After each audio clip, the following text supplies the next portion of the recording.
Welcome back to Full-Time Yoga Teacher Podcast. My name is Reika and I am your host. Thank you so much for tuning in this week. If you are a new listener, welcome to this Full-Time Yoga Teacher Podcast. If you are a returning listener, thank you so much for coming back and tuning in again. It means so much to me. So today's conversation is the third and the final of the mini-series that Karen and I recorded on the topic of sequencing. So if you haven't listened to the previous two episodes, I highly recommend you go back and listen to the previous two episodes because today is the final of the three of the mini-series. So Karen and I recorded this conversation we had about Vinyasa Yoga sequencing. The first episode was about preparing the body, and second episode was about doing a little too much in our sequencing. And then today, for the third and final episode, we're going to be chatting about consistency in the way you teach and sequence your Vinyasa Yoga. So sequencing is something I love, and that I think that's kind of like a form of art as a Vinyasa Yoga teacher that we get to bring in our artistic side to it. And Karen and I have very similar philosophy on sequencing. So that is why I invited Karen to be a guest teacher on my mentorship program for yoga teachers. So this Saturday, October 25th, Karen is coming on as a guest teacher to teach a workshop on intentional sequencing for Vinyasa Yoga that is anatomy informed and also very intelligent. So if you want to up-level your sequencing skills or your perspective or knowledge, I highly recommend you come take this workshop with us this Saturday. So the workshop is called Intentional Sequencing, and Karen will be teaching it. It is for yoga teachers of all and any level. It's happening here in Long Beach, California, 2 to 4 p.m. Pacific time, but it's also open to anyone who want to join via live stream on Zoom. So you can still register and you'll get the Zoom link to join. And it's also going to be recorded if you can't be there live and want to watch the recording later. The workshop is sliding scale pricing, so anywhere between $45 to $85 is the cost of this workshop. So you get to decide the right price for you depending on your financial situation. So I hope you can come and join us this Saturday. I will be there live in person, and if you can be there live in person, I highly encourage you to come join us live. It'll be really fun. So all the information you need to register and learn about this workshop will be on the show notes, so go check out that link if you are interested. Otherwise, let's get started on this conversation I had with Karen, which is the final episode or conversation on this mini series on the topic of sequencing.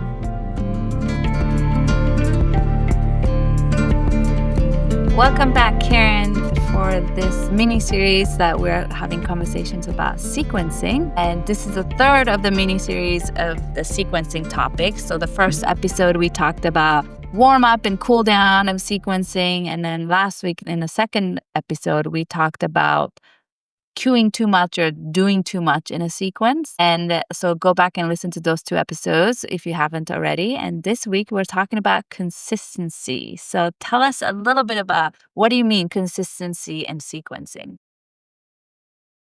Well, I would say first that people do well with a little bit of predictability. I think that it's a good thing. I think a little bit of comfortability and predictability is good. In particular, when you're teaching a group class or, when you're building your student base, is that people know when they show up to your class that they're going to get something, whether that is slow in a few poses or a little bit faster, right? But still intelligently sequenced, or they're going to get a good warm up and they're going to build towards a specific pose and then you're going to bring them back down.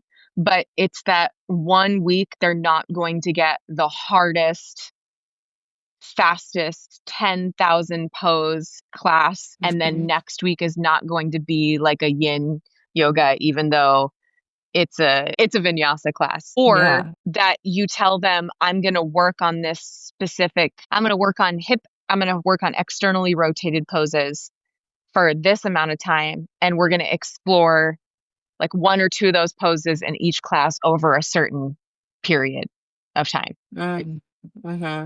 Yeah. I think of it like when you're explaining it, I think of it as like a skeleton of the sequence. Like I have a skeleton or a framework or foundation of the sequence I usually teach. But then like what I put in it or well, some parts are kind of staying pretty similar every Hmm. class I but then like I'll change up certain sections or certain poses or certain, linking of poses or whatever the focus I'm focusing on that day will change. But kind of like arc of the sequence, the how I warm people up or how I build them up is kind of like there's this commonality, similarity in every single sequence I teach, but the focus is different. Yeah, like I think for me, people know that we were talking about chaturanga on the last episode, that I Mhm.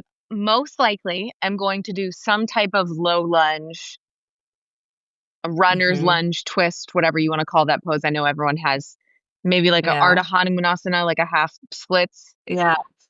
before I start doing sun A. There's going to be Yeah. some type of something and Uh-huh. probably a lower all the way down and a cobra before we go into Sun A, and in particular before I move them into like the meat of the class, right? Where we start doing these more complex poses. Like I would say Yeah. that most of my students know that they're not going to come into class and we're going to do a child's pose and a cat and cow and then chaturanga up dog down dog and start doing the same Uh-huh. flow repeated 6 times over again. Like it's not going to happen in my class. And I'm Yeah. not even saying that that's necessarily wrong, right? I'm just saying that like it's so important. You can change as a teacher, but I think it's really important to establish this base of how you're going to offer things so that people know what they're going to get when they show up to you. I think like you said in the last one, that's Mhm. not just random. I'm not just randomly throwing things out there. Yeah, yeah, yeah. And I think about Jason Crandall says like repetition is a good thing. Like we can learn and improve so much from repetition or doing the same pose or working on a similar poses for the couple of weeks or a couple of months. How he gives example like Bikram yoga, Ashtanga yoga is actually one of the most popular style of yoga in the world, and they do the same sequence over and over again. So there's a pros to that, and there's cons to that too. But I feel like maybe the way I think me and you teach very similarly in terms of sequencing. So how we teach is kind of like combining that. Like there's a sameness in some part of our sequencing, the skeleton I like to call it. But then it's not never going to be exactly the same every class. There'll be some changes, but the foundation or the skeleton kind of stays the same. How we warm people up into main flow. Yeah, because I think people who practice vinyasa, we like to move. We do like difference. That's why Uh-huh. I'm personally not doing Ashtanga or a hot class because it's too Uh-huh. much of the sameness for me, right? I Uh-huh. like to move around and kind of like shift shapes, and I don't just like to hold things. But within that, when I do take a class, and I think anyone who takes a vinyasa class, right? It's like we know that that's kind of the nice predictability about it is that we know there are going to be certain things in there that I'm familiar with. Like I know there's going to usually be a sunning. I know there's probably going to be a Uh-huh. warrior two or a high lunge or a side angle or a reverse warrior or something like that. Mhm. And Yeah. I think for me, I was thinking about this the other day. I think when I was a BB teacher, I was more concerned maybe about being creative, like we were talking about in the episode before, or being hard. And I just don't Uh-huh. care about that anymore.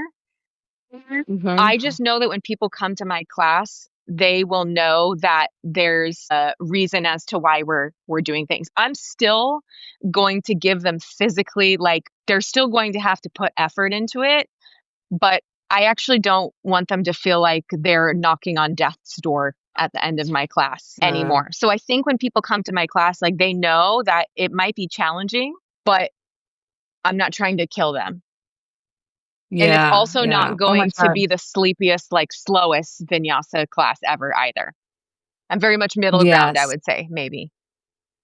Yeah. This might be slightly off topic, but I believe and I think it says that in the Krishnamacharya lineage, like if yoga asana practice with intention, appropriate intention, like we shouldn't be exhausted and depleted afterwards. And when I used to practice Ashtanga, my teacher, Amy Echo, would tell me like, practice actually should energize you. Like we're building prana in our body so that after we're done with your yoga practice on your yoga mat, you go off into your day and you have this energy to be able to live and deal with the world outside. So it shouldn't be about like depleting, and we don't want to finish the class feeling exhausted and like, oh my God, I'm going to be so sore and tired tomorrow. I'm going to sleep so well. I think there's like a weird expectation these days that that kind of exhausting class equals good class. Like I don't know, maybe that's something I have heard, or maybe it's something I make up in my mind, but I feel like that there's a pressure that I have to make every class so hard that everybody must feel so exhausted and tired afterwards. And I don't believe in that. No, I feel the same way. And I've actually said this in my class before. I believe that we Mm. feel so just tired from our lives in the world and so disconnected that we feel like we need to go to yoga to like shut off and turn off and shut down. But I actually think that we're all craving connection and connectedness. Mm. But we just end up going to class and continue to replicate this disassociated, shut down. I think that class can be a respite, right? I think it can kind of give us this moment to like pause, take a breath, connect. But I don't think that it's an hour or whatever it should be where we're just fully disassociating.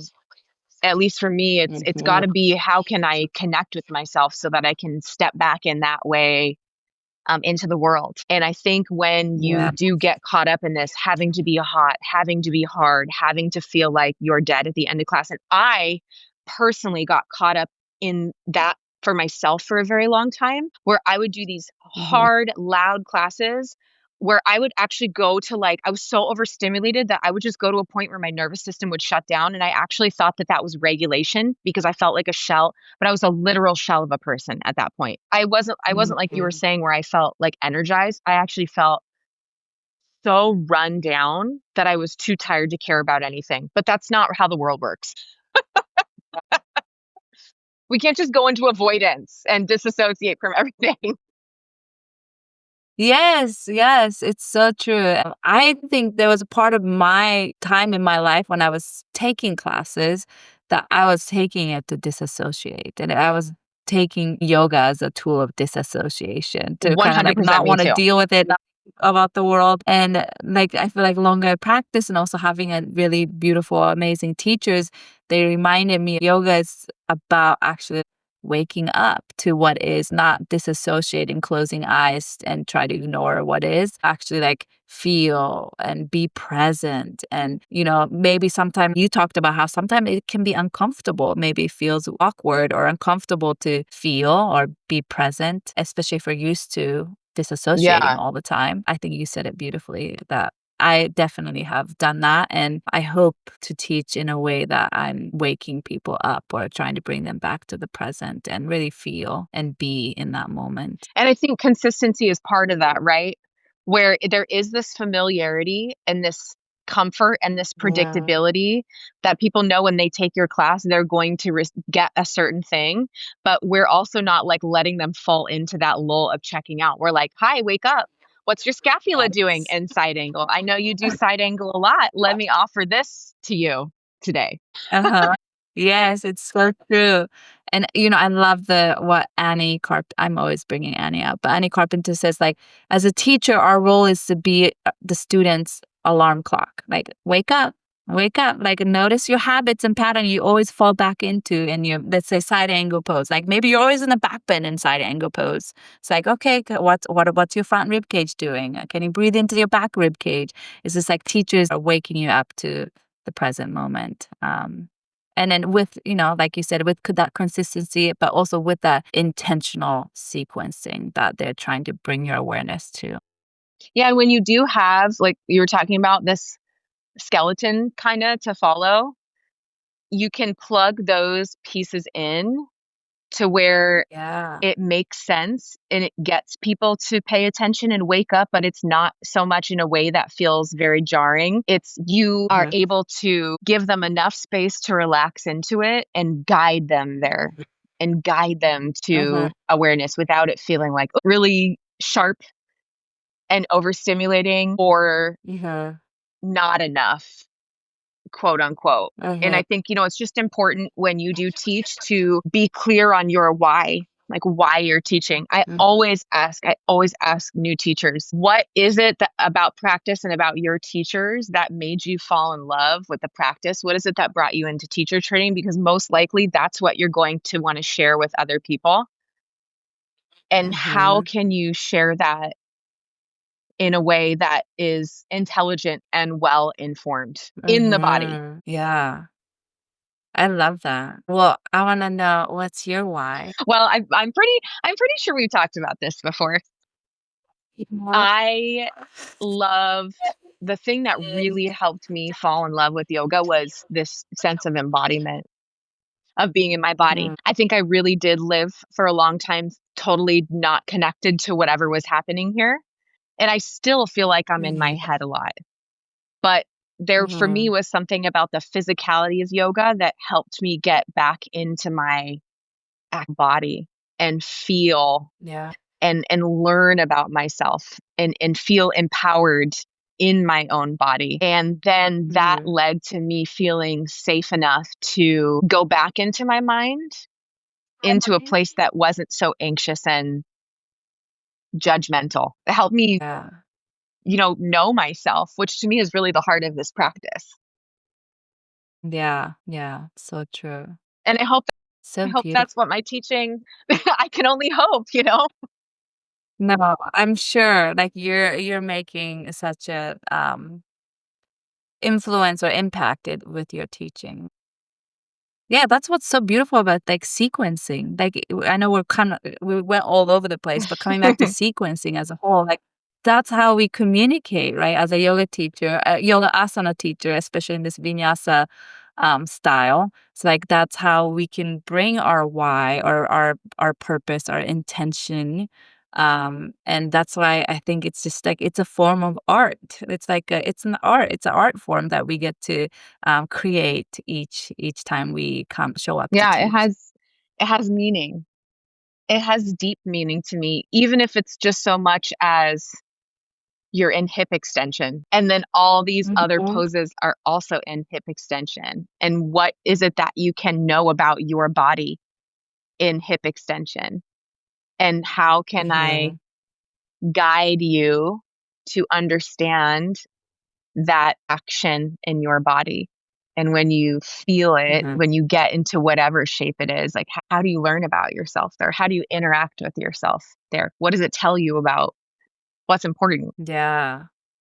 And how that is different every Mhm. time, like every day or try this pose or every week, every season, every year. Like you are also changing and your practice changes, your relationship to your practice changes. So it's never you do it once and it's okay, I got it now. But it's like how we are always changing and how that relationship to that thing could also continue to change. And that could be such a beautiful exploration. Yeah, because I think for a lot of people, I would say in particular in vinyasa, we're using the physical body as an access point to go to those deeper layers.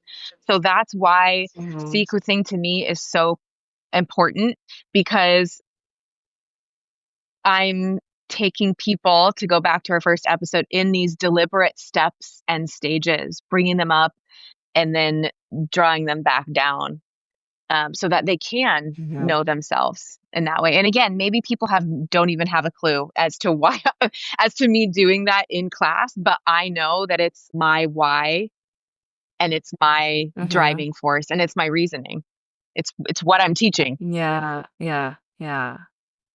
Yeah, and the students don't have to understand every single thought process that went behind it, but hopefully when we can sequence our yoga sequence intentionally, they can feel it. There's a sense of feeling, or you said embodiment, I think in a previous episode, that they embody and Mhm. feel when they're walking out of their class. Yeah. Beautifully said. Thank you, Karen. I love this. So, like I said, there's a workshop coming up where Karen is going to be teaching yoga teachers about intelligent and intentional sequencing that is informed by anatomy. So this workshop is for yoga teachers specifically, and it'll be Vinyasa sequencing focused. And it's happening for my mentorship program October 25th. But it's open to anybody else outside of the mentorship program to come and join if you're yoga teachers who want to further deepen your skills and knowledge on sequencing. Karen is a great, amazing teacher to learn this sequencing workshop from. It's 2 to 4 p.m. California time. It's in person in Long Beach, but also live streamed online as well. I hope anybody who are interested in this topic can come. I'm very excited there and I'm very excited about it.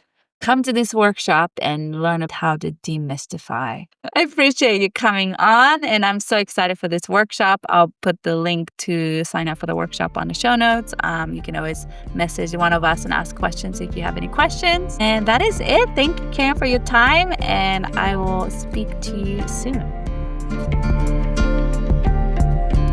Thank you so much for listening to the final and third episode on this mini-series on sequencing, the conversation I had with Karen. It was about consistency and predictability on sequencing, and I hope you learned something from our conversation. I really enjoyed having conversation with Karen on this mini-series. Karen and I can talk on and on about yoga, anatomy, and we can geek out on so many things forever. So I'm so happy that we get to share like little bits and pieces of those kind of conversation Karen and I have quite often on air to all of you. So if you're interested in joining the sequencing workshop that's happening this weekend with Karen, that's October 25th, Saturday from 2 to 4 p.m. Pacific time. It is in person here in Long Beach, California. Join us in person if you live nearby.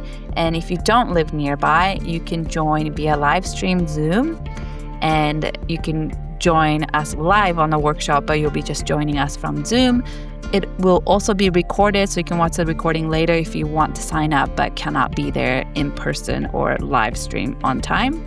So all the ways to join this and learn from Karen is available to you. So if you have any questions, feel free to let me know, message me on my website or my Instagram account. The workshop is sliding scale, $45 to $85. You get to choose your own amount. And that's it. Just message me on my Instagram at Reika Yoga, ReikaYoga, to message me to let me know if you have any questions, or message me through my website, www.reikayoga.com. All the links mentioned on this podcast episode will be on the show notes, so it's easily clickable for you. Otherwise, it would mean so much to me if you can share this podcast, share this episode with anyone you think will also benefit and enjoy this podcast. So that's it from me today. I hope you have a great rest of your day, and talk to you next week.